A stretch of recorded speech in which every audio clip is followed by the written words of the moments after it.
Hello there. It is 6:29 p.m. on Thursday, the 4th of June, 2026. And I just got back from a nice little 23-mile bike ride that I honestly had to pull myself away from. Like, I gotta be real with y'all. It's so easy biking around here. I remember when I first moved here from Asheville, I was like, dude, what? Like, it's so flat here compared to Northeast Georgia. Like, there's definitely hills around here, right? But by and large, like, the majority of the time is relatively flat. Like, in Northeast Georgia, it's relatively hilly. And it's relatively hilly basically all the time, you know? It's very difficult to find areas that are not hilly. Like, even the flat valleys, they're not necessarily preferred because, you know, unfortunately in that area, Northeast Georgia, flatland is at a premium, you know, and so the valleys are basically where all the biggest roads are going to be. And so if you are trying to find the easiest way to get around Northeast Georgia, you'll end up being on the road with cars and oftentimes on less than desirable roads. But you know, I've branched out from purely taking the road more traveled, and I've made plenty of routes that get me all around the Northeast Georgia area, but there is a severe altitude penalty. You know, you will often be climbing at least 1,000 foot. You would be at least doing 100 foot a mile, 100 feet a mile elevation gain. You know, easy. I'm sure it could be planned to be slightly different, but on average, I would say that's a definitely, like, reasonable thing to say. And it's not even, like, easy hills either, because usually you're climbing in or out of a valley of larger and smaller degree. Anyway, I'm also happy to report, that I'm about to sneeze. Hold on. Maybe not.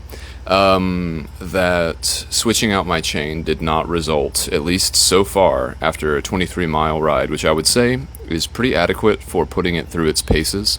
It's very unlikely that I didn't go through every gear configuration at least once, and at least at one time or another, putting down some serious torque, and putting, what did they call it? God, I can't believe I'm not able to think of the phrase when you put, load. Yeah, I was basically able to put a serious amount of load probably on every gear configuration, and there was no slippage, which is great, because that means I don't have to spend $60 on a new cassette, and it means that, thankfully, I caught my chain. Well, this is the same difference, but yeah, thankfully, when I saw what my chain was in terms of using the chain checker tool, which I wonder if they have more accurate ones these days, or maybe chain-specific ones, because it's kind of bizarre to think that, like, first of all, I think that it should have something on the chain checker tool that just says, like, replace, or don't, you know, like, to me it's kind of annoying that it's, like, it's within, quarters of a millimeter, I believe, like the things that you use to actually see how worn your chain is. You have two measurements. One is 0.5 and one is 0.75, and I can only assume that those are, you know, fractions of a centimeter. So we're talking about 0.25 centimeters, which would be 25 millimeters, maybe.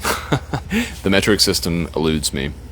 I'm not particularly good with measuring anything, except for how I was going to do a joke.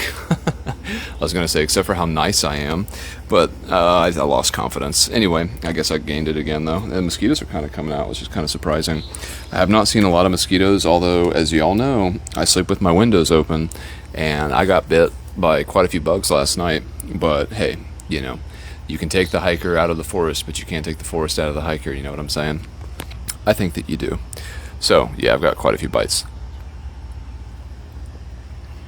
And continuing to acquire more, it seems. But yeah, what even is there to say? What did I do today? Okay, so I have been getting up at 7 a.m., which is good because I have gotten to a point now where I feel comfortable with that as a rising time. Previously at my parents' house, I was waking up at about 8:30. Ideally at 8.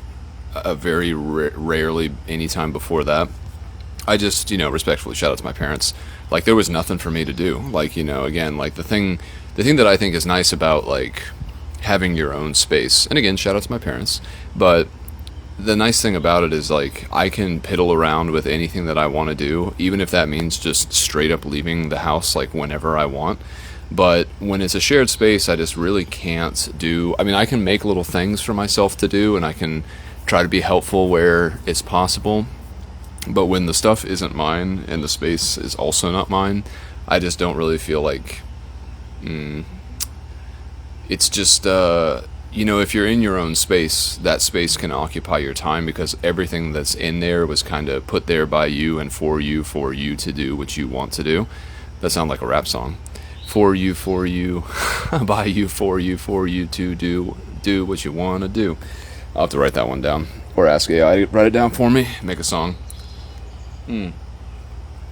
But, like, yeah, being here, it's nice because it's my space. So I woke up at 7 and I was in a bit of a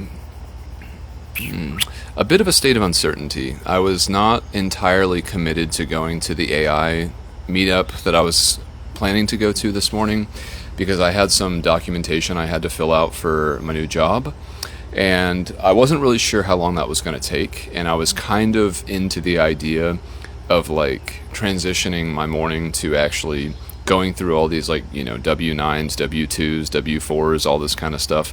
A lot of W's and a lot of single digit numbers.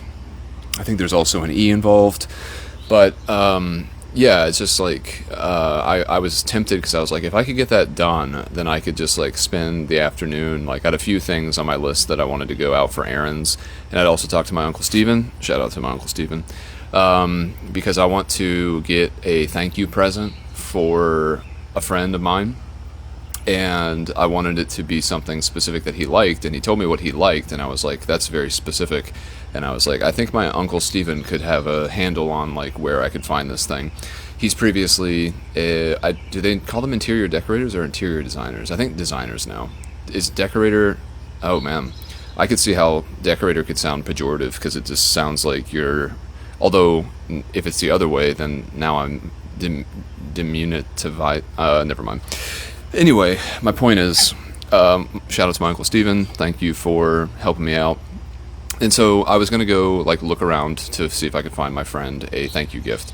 And at a certain point, I was looking at the meeting this morning was in Duluth, Georgia, which is regrettably far away.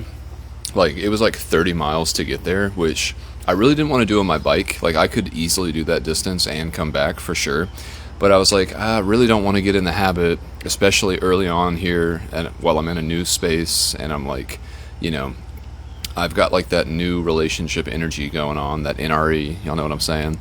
Like, I can really feel that I could probably make and break some habits, like waking up at 7, for instance, or what else? I don't even know. Like, other things. Like, I'm flexible right now. They call this neuroplasticity, you know what I'm saying? And so I was like, dang, I was unsure if I wanted to go all the way to Duluth, and I decided that I would, because I was like, well, I had already planned to do this, and I've done an AI event every single day since I moved here, which is not to say that I've done it a lot, but at least it's something consistent. You can't start at all unless you start, and so I've at least done that, And so, like I said, I consider this AA, like, it's like AI Anonymous, like, it really does feel like that. It feels like we're all getting together and sharing our testimonials, and again, instead of, like, helping to fight an addiction, it's actually fostering one. So, AI Anonymous, dude, AIA. There's something there, I'm gonna write that down. That's funny. Yeah, AIA. That is too funny. AEA, AIA. Yeah, there's something there. So yeah, anyway, like, I went, and it took 50 minutes to get there, which is crazy for 30 miles, but I had to fight Atlantic traffic to get out of, like, the perimeter, which took, the bulk of the time. And then I got into the Duluth area over off Sugarloaf Parkway. I guess I already made a clip this morning. I forgot about that. So I'm double dipping here. But that's fine. I was looking forward to making this because I was also supposed to hang out with a friend tonight. But he stood me up. JK. Shout out to Jake. He rescheduled, which I think he was perfectly within his rights to do, because I just reached out to him randomly this afternoon, and I was like, hey dude, long shot, but if you want to hang out tonight or tomorrow night, that would be great. And I think that he was swept up with my enthusiasm and definitely was trying to do tonight, but then he said that he couldn't, which was fine enough, because then it opened up my afternoon for a different kind of experience as well, and I had a ball. I even had a really, really good idea that I'm actually excited to talk about. But let's go back to the AI event. So I was there, and was there right on time. Got there like smack dab at 9:30, which is kind of early. And honestly, I had wanted to go for a bike ride beforehand because I always like to get out my nervous Willies. Like if I can do 10 miles before anything, I will be so much more of a well-adjusted human being than if I go and do anything without having done at least 10 miles. Like, it's a prescription. Like, honestly, like if you want to talk about something that it's something that I take, and it's something that I do, and it's something that I strategically do, especially for things that put me out of my comfort zone, which, is something that I'm actively chasing, so it's not like I'm not really all that nervous, but, being around new people is a thing that makes you feel a little bit of anxiety, because, you don't know how to interact with these people, and if you're going to say something that's, like, truly hurtful by accident, which is usually my fear. I used to just say truly hurtful things on purpose. It helped with the ambiguity, but, that was not a very charismatic way of going through life, so I didn't do that for very long. But that was certainly a part of my equation for a time. Live and learn, and God bless all of the test subjects that I required to learn my lesson. Let me turn on this little light. This little light of mine, I'm gonna turn it on. This little light of mine, now that light is on. Okay. So, yes, the AI event. I got there, and there was another woman there, and she was like, are you here for the AI thing? And I was like, yeah. And she was like, it doesn't look like anyone else is. And I was like, it doesn't. And so she and I talked for like 10 minutes or so, and she was talking about how she had an interesting story. Shout out to you. I don't remember your name, unfortunately. I don't really remember anyone's name. I got all of their LinkedIns, but I mean, it's not like I need to say their name, but in any case, her story was kind of interesting. So she was not someone who I would expect to come to AIA. It was like, and that's great, because, if people who I'm not expecting to see there are there, I'm like, there is hope, because, in my mind's eye, that's actually another note of mine. In my mind's eye, the people who are attracted to AI because of my own biases, I assume that they're at least interested in some of the things that I find interesting about it. It's kind of funny, because AI is so big that, I mean, honestly, every person in the entire world, I swear right now, if every single person approached artificial intelligence from a position where they could see how it could impact their greatest passion, which I feel like is what it did for me. And I think that everything in life is computational, right? This is a big belief that I'm really trying to put out there and espouse, and not even proselytize for, but like to try to just put out there in the ether as a concept, which is just that, like,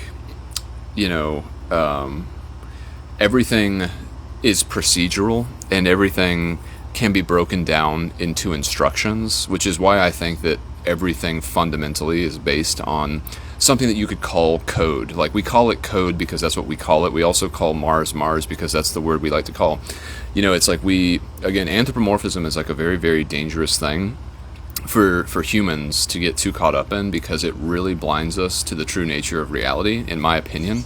And I do believe that everything is computational, including what we call the human soul and all of our emotions. I think that you could actually break it down. If you understood the system enough, you could write out a recipe or a code, a series of instructions, and you could explain what would happen from step to step to step because of the consequences of the previous step. You know what I'm saying? Like that, I really think that everything obeys that law. I think that it's a natural law of nature. And you know what they say? There's no better natural law than a natural law of nature. There's no redundancy there at all. And so, yeah, this woman had an interesting story because her son had been severely penalized for using ChatGPT to make an essay. He was accused of plagiarism, which to me really strikes a chord, because I don't think that plagiarism is actually accurate to describe what you create when you are using ChatGPT. Because ChatGPT is generative and is actually creating new material, it's not so much plagiarism in the traditional sense, because the source material is actually created in that instance with your input. It's a collaboration. And honestly, rather than saying it's plagiarism, it's really just a misuse of a tool.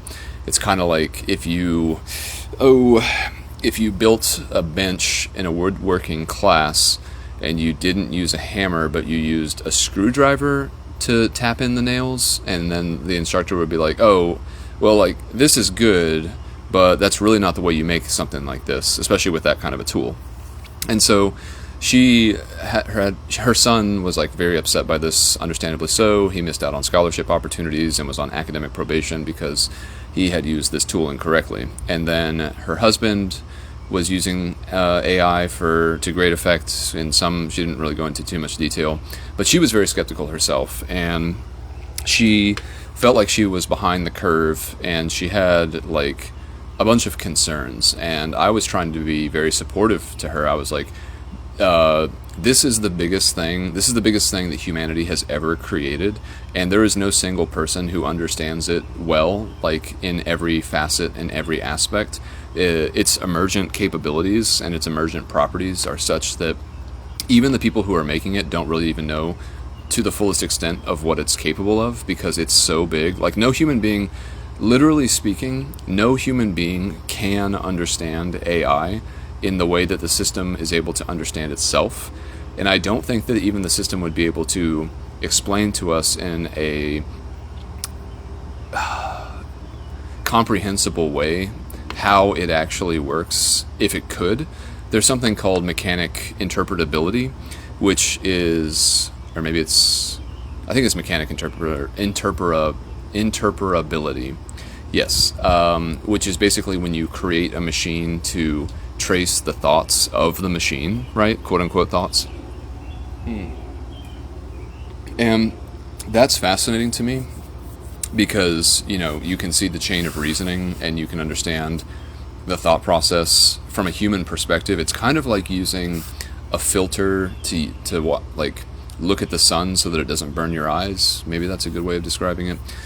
But you know, I was trying to be supportive of this woman, and I was like, the fact that you're here and the fact that you're doing this and the fact that you have these questions, it means that you're doing as much as any human being can do to understand what's going on with this technology. So you're not behind, and no one can be ahead. Like, you are exactly in the right spot if this is something that you feel like is any kind of priority to you, because this is the most you can do. Like, I was telling her, you know, I went to another AI gathering yesterday, and it was a software engineer walking through how he uses Claude code agents in order to improve the speed of his, I hate to say this, but throughput. He's able to create software more quickly by basically delegating the tasks as procedural steps that are very meticulously described, and then also verifiably, they're just verifiable. He can have an agent make a portion of code, and, like, you know, when you're problem solving with code, you're like breaking it down into first principles. And like, if you're creating something from scratch anyway, like if you're trying to create a unique bespoke solution to something that currently has no known fix, you know, you just you break it down into small bite-sized pieces, and then you approach it from those like pieces to create a holistic solution, right?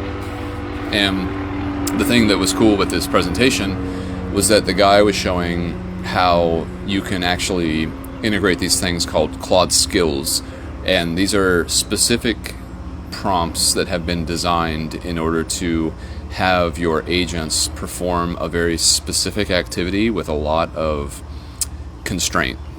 Because, like, again, these systems are like the biggest thing that humans have ever created as like a multi-dimensional Swiss Army knife. And so it's like it's you have to be specific in order to be precise.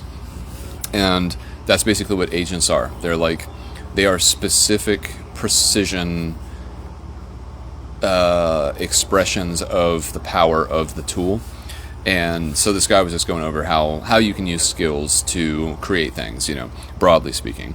And the woman was saying that, she had a decent feel and grasp on like using AI as a chatbot, but she had no idea what to do with agents. And I'm just like, I totally understand that. Like, I'm in a similar boat, like agentic AI, and specifically employing agents through something like Claude Code is not something that I have any experience with yet.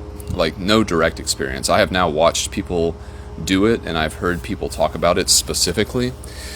And so I'm getting a grasp on it conceptually, which has been great. It's a monkey see, monkey do situation for sure. And that led me to a thought that I had today on my bike, which I am excited to talk about, and is also going to be the thing that occupies my time for a little while. Anyway, I have a feeling that this could be something successful, but it's going to take a pretty good deal of like refinement to create. And so,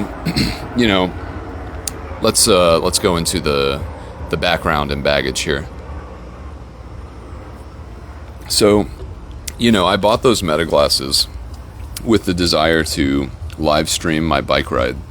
And, unbeknownst to me, perhaps you're familiar with this story, but about a month before I bought the glasses, again, completely, I didn't even know that I should look this up, but I had seen commercials for the glasses, because prior to actually starting the bike ride in August of 2025, I did spend, at least one day considering, should I get a GoPro? Should I get not a drone, I wouldn't do that, but should I get like some kind of an action camera? And I think that because I was looking into that, I started getting ads and like posts for a bunch of different things in that category of stuff, like Meta glasses. And so in my memory, and this is true because they took the feature away, I remember seeing people live streaming with their glasses, and I was like, well, that would be cool. Like, I surely wouldn't be able to live stream every single hour, because for sure the battery would die very quickly, because how big can a battery be if you're like putting it inside the arms of glasses? And if it's shooting like 3K video, there's like, if it lasted an hour, that would be somewhat of a miracle.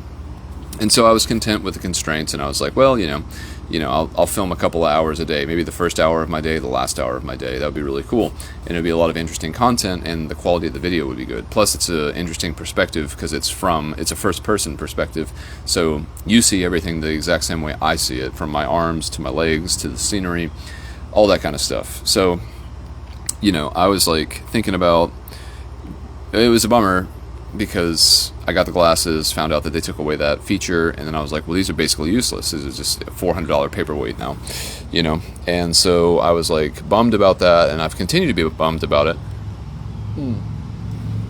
But then today I had an idea, and I've talked for a while about how I hate the idea of making videos because it's just so laborious, right? And so with the recent exposure that I've had to Claude Code and use of agentic systems to create basically, autonomous workers, that's really what it is. If you want to know what agentic AI is, it's outsourcing your work to other things that can do that same work for you. But again, it's the refinement that makes the difference here, because these are extremely powerful tools, but they need direction and they need context. And so what I would like to do, at least as a proof of concept, I want to commit to at least doing one of these. I can't promise that I'll do more than that, even though the idea currently is exciting. Again, I've got a lot of that new relationship energy, a lot of that NRE coursing through my veins. But I would like to take my bike ride. This is the ideal situation. This is not necessarily what I'm going to do, because life happens and I might find that this is not the juice may not be worth the squeeze. But to see if it is, I want to take the first episode that I made from my bike ride, and what I want to do, I'm not going to truly be using agentic AI initially, because that would require another subscription to another service, and so I'm not sure I want to commit to that degree, because I don't want to spend $20 just to see if something could work, because that's beer money and I have my priorities. But I think that I can mimic an agentic workflow and try to make this video idea that I have using AI to basically take my own images as source material from the day that I made the podcast clip, and then basically animate it. My thought, and this is, I guess, a good place to do this, because I can use this as source material for the AI. So my thought is, I need to look into what Google Flow, it's specific, what would you even call it? Google Flow is like a technical studio where you can create like video and images and things like that. And I think that you can create 10-second long video. I need to look into this. That's part of my homework for tonight. But basically what I want to do is take my transcripts from the bike ride, and again, this is mostly as a proof of concept, and then break it into a script. And this is where the AI will really be doing some heavy lifting. So I want to break it into segments that are about 10 seconds long, and then I want AI to be able to create the imagery that would go along with what I'm talking about. I want it to be realistic, and I want it to actually incorporate images of what my body looks like. So, for instance, if there's ever a scene of me like doing something in a mirror, or like, I don't know, the reflection in the door or something, like I want it to be me in so much as it can replicate that, but like kind of bring my words to life a little bit more. I've been talking about like making a digital Frankenstein, which has just been a funny thing to say at these AI meetups for a while. And I think, I don't know if the source material I have is actually enough to create a digital Frankenstein in the way that I'm envisioning it in my head. But for sure, like, what I can do with this new thought is close enough to bringing a different kind of life to the same source material that's a little bit more, like, I know I can do what I've been thinking about with Google Flow, and then basically taking all these 10-second videos and then putting them all together with the actual original audio. So it's like, it becomes a visual storybook instead of it just being the flat description of my experience with my voice. It would become three-dimensional, literally. And so that's something I plan on doing tonight, because I was like, man, what am I going to do? I don't really want to just like go to sleep. And so, I think I'm going to investigate the plausibility. If I could probably create at least, the first minute or so of such a video with the original audio clip playing below and then the generated video playing above. Like, that should be very doable. And if memory serves, I think that my first transcript from the bike ride was a reasonably... Oh, I can't look at it because... Well, no, I can. I can find it on my podcast app. I just got to scroll way, way far back. But I do think that, like, the first entry of the Book of Moron from 2025 with the long errand was like a 12-minute clip. Oh, well, I was wrong. But I could even do it with the preamble. Long errand. Well, they're all pretty long. The shortest one that I'm seeing is 27 minutes. So I guess I'll just start with the long errand day one. But yeah, that's something I'm excited about. I had some other list notes. Oh yeah, I think I want to call this project MINDZAI, which is MINDZAI. Pretty cool. Got to thank my bike ride for that. And then the only other thing, well, this isn't even a podcast note though. Do I have any podcast notes? Oh, I do. Okay, so now in my life, what I'm going to do, if it actually sticks, I want to refer to all substances that I take in as supplements. I don't want to call anything other than a supplement. If it's beer, if it's nicotine, if it's coffee, all of them are supplements. Like, I was having this thought while I was biking, where I was just like, it's the dose that makes the poison, and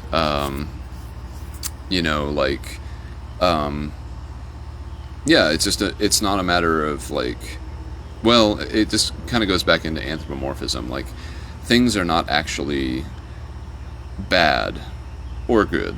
It's just the baggage we put on top of them, and yeah, it's the dose that makes the poison. Beyond that, after the AI event, there was a lot of things said, but I don't really remember much else. I went home, ate some food, finished up all the documentation for the new job, talked to my friend Jake, went for a bike ride for like, I don't know, how long was that bike ride? It seemed like it was 2 hours. Which again, it was so hard to like stop. I was like, this feels really good. Like, it's not super hot out. There's like plenty of shade. How long was that ride? Hello? Activities, please. 23 miles, 1,100 feet of elevation gain. Total time.